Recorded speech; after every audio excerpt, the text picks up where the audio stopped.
दोस्तों, क्या आप जानते हैं कि बैंक द्वारा दोबारा पासबुक लेने पर या डुप्लीकेट पासबुक लेने पर या बैंक द्वारा किसी प्रकार के स्टेटमेंट लेने पर उसके चार्ज किए जाते हैं?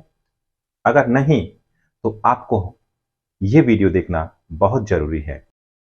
नमस्कार दोस्तों, मैं आपका दोस्त मुकेश कासरवाल आज आपको इस वीडियो के माध्यम से बैंक द्वारा पासबुक लेने पर या डुप्लीकेट पासबुक लेने पर या बैंक द्वारा स्टेटमेंट लिए जाने पर किस प्रकार से चार्ज करता है और कितना चार्ज करता है, उसकी पूरी जानकारी इस वीडियो के माध्यम से देने जा रहा हूं। दोस्तों, लगभग सभी बैंक में बैंक द्वारा स्टेटमेंट लिए जाने पर चार्ज किया जाता है। अगर आपने डुप्लीकेट पासबुक ली है तो उस पर भी आपको चार्ज देना होगा। कितना चार्ज देना होगा और किस कंडीशन में चार्ज लिया जाता है, इसकी जानकारी आपको मिलने वाली है। दोस्तों, अगर आपने हमारे YouTube चैनल को अभी तक लाइक और सब्सक्राइब नहीं किया तो प्लीज कर लीजिए, क्योंकि ये यूजफुल इंफॉर्मेशन आपको इस वीडियो के माध्यम से मिलने वाली है। दोस्तों, अगर आपने मेरा YouTube चैनल अभी तक लाइक और सब्सक्राइब नहीं किया है तो प्लीज कर लीजिए और साथ ही बेल आइकन के बटन को भी प्रेस कर दीजिए, जिससे कि जैसे ही मेरा नेक्स्ट वीडियो अपलोड होगा उसका नोटिफिकेशन सबसे पहले आपके पास पहुंचेगा। दोस्तों, इस YouTube वीडियो के माध्यम से मैं आपको समय समय पर टेक्नोलॉजी के रिगार्डिंग जानकारी देता रहूंगा, जिससे कि आपको किसी भी प्रकार के चार्जेस से मुक्ति मिल सके। अनावश्यक रूप से लिए जाने वाले चार्जेस से आप छुटकारा पा सकते हैं। अगर आपके पास पूरी जानकारी होगी, सही प्रकार की जानकारी होगी, तो आप इन चार्जेस से छुटकारा पा सकते हैं। दोस्तों, मैं आपको बताना चाहूंगा कि SBI के एक ग्राहक ने एक बार उसके बैंक में जाकर के वहां 80 पेज का स्टेटमेंट मांगा था और उस ग्राहक को इस स्टेटमेंट के बदले बहुत ही भारी भरकम रकम 4150 रुपए बैंक को देना पड़ा। बैंक ने ये चार्जेज उससे लगभग 50 रुपए प्रति पेज के हिसाब से लिए थे।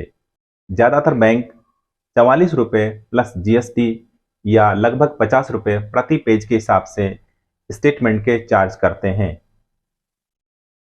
दोस्तों, मैं आपको बताना चाहता हूं कि बैंक किसी भी प्रकार के ट्रांजैक्शंस पर, किसी भी प्रकार की सर्विस देने पर उसका चार्ज करता है।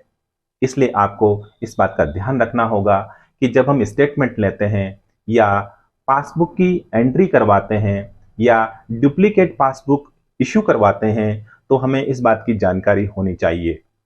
ज्यादातर बैंक डुप्लीकेट पासबुक इशू करने पर चार्ज करते हैं।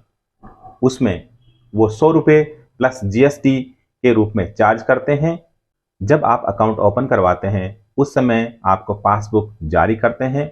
वो पासबुक फ्री होती है, लेकिन जब किसी प्रकार से आपसे पासबुक में प्रिंटिंग गलत हो जाती है या आपकी वजह से उस पासबुक के कुछ पेजेस फट जाते हैं और आप जब बैंक में जाकर के डुप्लीकेट पासबुक की डिमांड करते हैं तो बैंक आपसे 100 रुपये प्लस GST के हिसाब से चार्ज करता है। यहाँ पर दोस्तों, मैं आपको बताना चाहूँगा कि जब आप पासबुक में एंट्री करवाते हैं तो अगर आपकी पासबुक अधूरी भरी हुई है और आप उसमें एंट्री करवाते हैं तो वो आपसे चार्ज नहीं करते हैं। उस कॉन्टिन्यूशन में उसको प्रिंट कर दिया जाता है और जब वो भर जाती है तो उस पर आपको नई पासबुक इशू कर दी जाती है। इसका मतलब ये हुआ कि अगर आपने पासबुक को कॉन्टिन्यूशन में लिया है तो उस पर आपको चार्ज नहीं किया जाएगा, लेकिन अगर किसी प्रकार से आपने कोई गलती कर दी है और आपने डुप्लीकेट पासबुक की डिमांड की है या फिर आपने पासबुक खो दी है तो फिर बैंक आपसे 100 रुपये प्लस GST का चार्ज करेगा। दोस्तों, मैं आपको बताना चाहता हूं कि जब आप बैंक से स्टेटमेंट लेते हैं तो आपको ये जानकारी होनी चाहिए कि बैंक द्वारा किसी भी प्रकार की सर्विस फ्री नहीं दी जाती है और उस पर चार्ज किया जाता है। ज्यादातर बैंक 44 रुपये प्लस GST अथवा लगभग 50 रुपये प्रति पेज के हिसाब से स्टेटमेंट के चार्ज करते हैं। उस ग्राहक ने 80 पेजेस का प्रिंट लिया था, इस वजह से उसे 4150 रुपये चार्ज के रूप में बैंक को अदा करना पड़ा। तो मैं बताना चाहता हूं कि सेविंग अकाउंट में 44 रुपये प्लस जीएसटी के हिसाब से स्टेटमेंट के चार्ज किए जाते हैं, वहीं पर करंट अकाउंट में 100 रुपये प्लस जीएसटी के रूप में चार्ज किया जाता है। इसलिए इस बात का विशेष ध्यान रखें कि जब आप स्टेटमेंट ले रहे हैं तो अपने पेजेस की संख्या के हिसाब से या अपनी ज़रूरत के हिसाब से आप स्टेटमेंट लेने का निर्णय करें। हो सकता है अगर आपने बड़ा स्टेटमेंट मांगा है तो आपको ऐसा न हो कि एक बड़ी रकम बैंक को अदा करनी पड़े। अब दोस्तों, मैं आपको बताना चाहता हूं कि वो क्या तरीके हो सकते हैं जिसके ज़रिए आप बैंक द्वारा लिए गए इस प्रकार के चार्जेस से छुटकारा पा सकते हैं और मुक्ति पा सकते हैं। तो वो तरीका रहेगा दोस्तों कि आप जब भी आपको किसी भी प्रकार का ट्रांजैक्शन करना हो या ई पासबुक के स्टेटमेंट देखने हो तो फिर आप अपने मोबाइल नंबर को बैंक में रजिस्टर्ड करवा लीजिए और उस पर्टिकुलर बैंक की मोबाइल ऐप्स के ज़रिए आप ट्रांजैक्शंस भी कर सकते हैं, किसी को पैसे भेज सकते हैं, पैसे रिसीव कर सकते हैं और वहीं पर आप अपने जो बैंक के स्टेटमेंट है वो ई पासबुक के ज़रिए देख सकते हैं। वहीं पर उसमें स्टेटमेंट आपको जो मोबाइल ऐप्स होती हैं उस पर्टिकुलर बैंक की, तो वहाँ पर वो सारे ट्रांजैक्शंस मिलेंगे आपको और वहीं पर आप अपना सभी प्रकार का काम, चाहे एफडी करनी हो, एफडी के अगेंस्ट लोन लेना हो या किसी को सेंड करना हो या लेना हो, आपको सभी प्रकार के जो ट्रांजैक्शंस की जानकारी आपको वहाँ पर मिल जाएगी। इसलिए दोस्तों, मोबाइल ऐप्स के ज़रिए आप बैंक जाने का समय भी बचा सकते हैं और आपका खर्चा भी बच सकता है। जैसे पंजाब नेशनल बैंक में पीएनबी वन के नाम से ऐप आती है, उस ऐप को आप प्ले स्टोर में जाकर के डाउनलोड कर सकते हैं और उस ऐप के ज़रिए आप अपने ट्रांजैक्शंस को कर सकते हैं। इसी प्रकार से कैनरा बैंक के अंदर कैनरा AI1 ऐप होती है, उसको आप प्ले स्टोर में जाकर डाउनलोड कर सकते हैं और उस ऐप के ज़रिए आप अपने ट्रांजैक्शंस को एक मूर्त रूप दे सकते हैं। यहाँ पर मैं दोस्तों आपको बताना चाहता हूँ कि वहाँ पर आपको NEFT, RTGS, IMPS या किसी और प्रकार के कई प्रकार के जो ट्रांजैक्शंस हैं आप इस ऐप के ज़रिए कर सकते हैं। साथ ही दोस्तों, मैं आपको बताना चाहता हूँ कि यहाँ पर आप बिजली का बिल है या इंश्योरेंस की पॉलिसी है या लाइसेंस का रिन्यूअल है, इस तरह के कई प्रकार की जो चीज़ें यहाँ पर सुविधा के रूप में दे रखी हैं और आप इन मोबाइल ऐप्स का इस्तेमाल करते हुए आप समय की बचत करेंगे। दूसरा, आप बैंक जाने का जो खर्चा है उसको कम कर सकते हैं। तीसरा, आप इन ऐप्स के ज़रिए इतनी आसानी से ट्रांजैक्शन करेंगे कि आपको लगेगा ही नहीं कि आपने एक बहुत बड़ा काम, जो बैंक जा करके आने का खर्चा, परेशानी, उन सब से बच करके आप इन मोबाइल ऐप्स के ज़रिए इस प्रकार के किसी भी प्रकार के ट्रांजैक्शंस को बड़ी ही आसानी से निपटा सकते हैं। मैं खुद इस प्रकार की ऐप्स का उपयोग कर रहा हूं।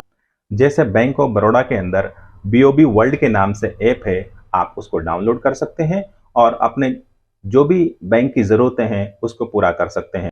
ठीक इसी प्रकार से SBI बैंक की SBI एनीवेयर ऐप है, आप इसको डाउनलोड कर सकते हैं और अपने जो ट्रांजैक्शंस हैं उसको कंप्लीट कर सकते हैं। दोस्तों, मैं यहाँ आपको बताना चाहूँगा कि अगर आप बैंक से ईमेल के द्वारा अपने बैंक के स्टेटमेंट मांगते हैं तो वो बिल्कुल फ्री होगा, उस पर किसी प्रकार का कोई चार्जेस नहीं लिया जाएगा। इसलिए मैं जानकारी के लिए बता दे रहा हूँ, अगर आपको कभी इस प्रकार की ज़रूरत पड़ती है तो आप उसे ईमेल के द्वारा अपने बैंक के स्टेटमेंट मांग सकते हैं। दूसरी बात मैं आपको फिर याद दिलाना चाहता हूं, अगर आपको किसी भी प्रकार से पीएनबी बैंक के अंदर पीएनबी की पासबुक को दोबारा या तीसरी बार डिमांड करते हैं तो वहां पर उसका चार्ज किया जाता है और इसका मैं भुक्तभोगी हूं। वहां पर मेरी पासबुक जब पहली भर गई थी, उसके बाद उन्होंने जब दूसरी पासबुक को प्रिंट किया तो उसका चार्ज नहीं किया, लेकिन जैसे ही तीसरी पासबुक उन्होंने इशू किया तो उस पर मुझे 100 रुपये प्लस जीएसटी के हिसाब से 118 रुपये चार्ज के रूप में देना पड़ा। तो दोस्तों, मैं यहाँ बताना चाहता हूँ कि पासबुक की एंट्री पर और पासबुक इशू करने पर बैंक डिफरेंट प्रकार से चार्ज करता है। यहाँ पर उसने कहा कि हमने दूसरी बार की जो पासबुक है नहीं किया, लेकिन जैसे ही आपने तीसरी पासबुक इशू करवाई है तो उस पर हम आपसे चार्ज कर रहे हैं। तो दोस्तों, मैंने यहाँ पर आपको पासबुक में एंट्री और उसके चार्जेस के बारे में और बैंक द्वारा लिए जाने वाले ट्रांजैक्शन चार्जेस के बारे में आपको जानकारी दी। दोस्तों, ये जानकारी आपको कैसी लगी कमेंट करके बताइएगा। और साथ ही अगर आपने मेरे इस YouTube चैनल को अभी तक लाइक और सब्सक्राइब नहीं किया है तो प्लीज़ कर लीजिए, जिससे कि जैसे ही मेरा नेक्स्ट वीडियो अपलोड होगा उसका नोटिफिकेशन सबसे पहले आपके पास पहुंचेगा और आप उस ज्ञानवर्धक जानकारी से अपडेट होते रहेंगे। धन्यवाद दोस्तों, नमस्कार।